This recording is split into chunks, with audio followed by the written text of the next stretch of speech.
In this third session, we're going to look at the key concept of witness. Many of you probably already know that during the 2008 General Conference session, our membership vows were changed. Some very key words were added to change the way we look at it.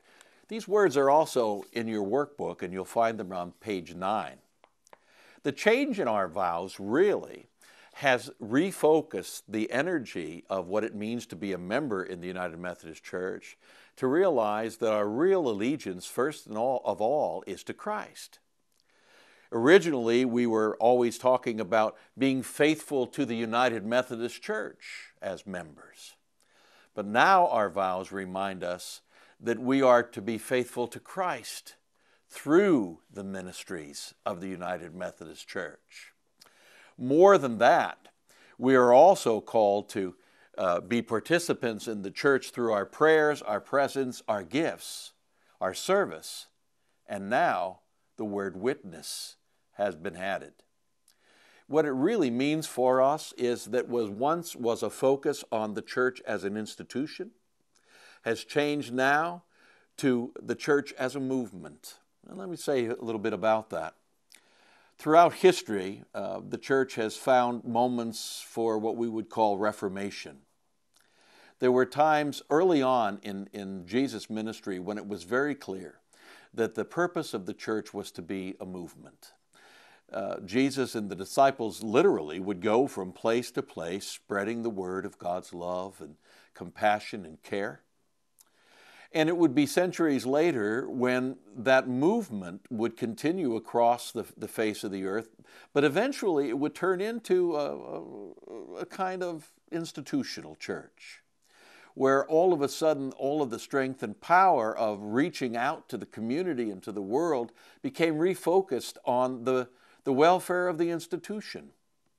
If we look back to those reformers we know best, Wesley and Calvin and Luther, we will quickly recognize that the church had fallen out of the movement and really focused itself on the institution to the point where those reformers, like John Wesley, decided that we needed to change things. And Wesley went to the Anglican Church first and said, you know, there are so many people in need that are not a part of our fellowship.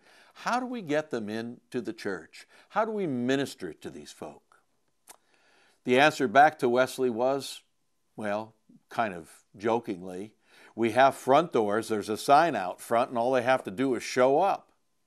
We're here for them. But Wesley knew what the truth was, that there would be many people who would feel uncomfortable, they would feel like aliens in the church environment, and they were simply being ignored. And so Wesley asked for permission to go and preach to where the people were. And the answer was, no, John, you can't do that. If you do that, you'll lose your pulpit. And so John Wesley packed up his stuff, left his pulpit behind, and moved us into a new day in the life of the church. Well, friends, there are many of us who really believe now that we're on the verge of a new reformation of the church, a new reformation, if you will, a time for us to think again about not focusing so much upon the institution and about all the programs and things that we can do, but to refocus our attention on the real reason that we are the church, and that is spiritual formation, the making of disciples of Jesus Christ for the transformation of the world. How will we be faithful to our role as witnesses in this new day, in this new world in which we live?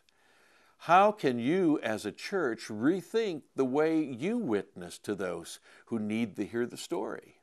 And as an annual conference, how can the conference best resource local churches to be faithful to the membership vows that we are now taking in the name of Christ?